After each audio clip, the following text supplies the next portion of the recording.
আনন্দপুরের নাজিরাবাদে অগ্নিকাণ্ডের ঘটনার পর জারি রয়েছে ১৬৩ ধারা। সেই পরিস্থিতির মধ্যেই কলকাতা হাইকোর্টের অনুমতি নিয়ে আদালতের নির্দেশিত পথে শুক্রবার মিছিল করেছেন রাজ্য বিধানসভার বিরোধী দলনেতা শুভেন্দু অধিকারী।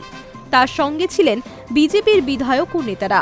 মিছিলে মমতা বন্দ্যোপাধ্যায়ের ছবি হাতে নিয়ে হাঁটতে দেখা গেল শুভেন্দুকে, আর তা ঘিরেই রাজনৈতিক বিতর্ক তুঙ্গে।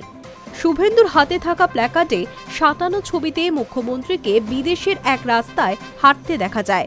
প্ল্যাকার্ডে লেখা ছবি কথা বলে। সাংবাদিকদের প্রশ্নের উত্তরে শুভেন্দু বলেন, মুখ্যমন্ত্রীর সঙ্গে যাকে দেখা যাচ্ছে তিনি সেই মোমো সংস্থার মালিক, যার গুদাম সংলগ্ন এলাকার অগ্নিকাণ্ডে ৩ শ্রমিকের মৃত্যু হয়েছে।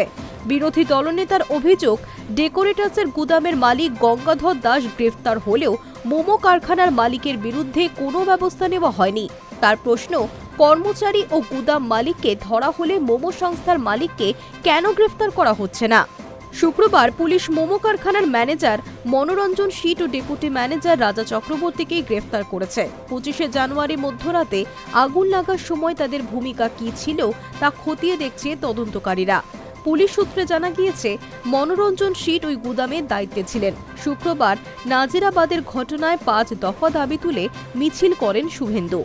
দাবিগুলির মধ্যে রয়েছে দখল হওয়া জলাভূমির তালিকা প্রকাশ, অগ্নিকাণ্ডে নিখোঁজদের খোঁজ, মৃতদের পরিবারকে ৫০ লক্ষ টাকা ক্ষতিপূরণ, পরিবারের একজনকে সরকারি চাকরি, ঘটনার জন্য দায়ীদের দ্রুত গ্রেফতারি।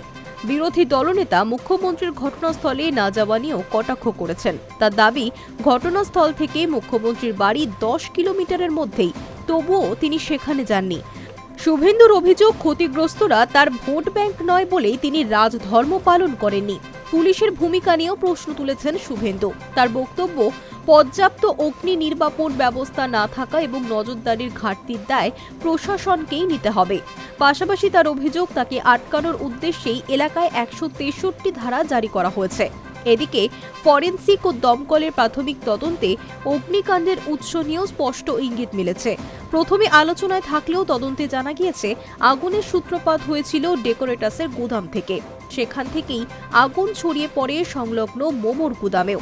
তদন্তে উঠে এসেছে, গোডাউনে পর্যাপ্ত অগ্নি নির্বাপন ব্যবস্থা ছিল না। এই ত্রুটির কারণেই গুদাম মালিক গঙ্গাধর দাসকেই গ্রেফতার করা হয়েছে বলেও জানিয়েছে পুলিশ। High news network.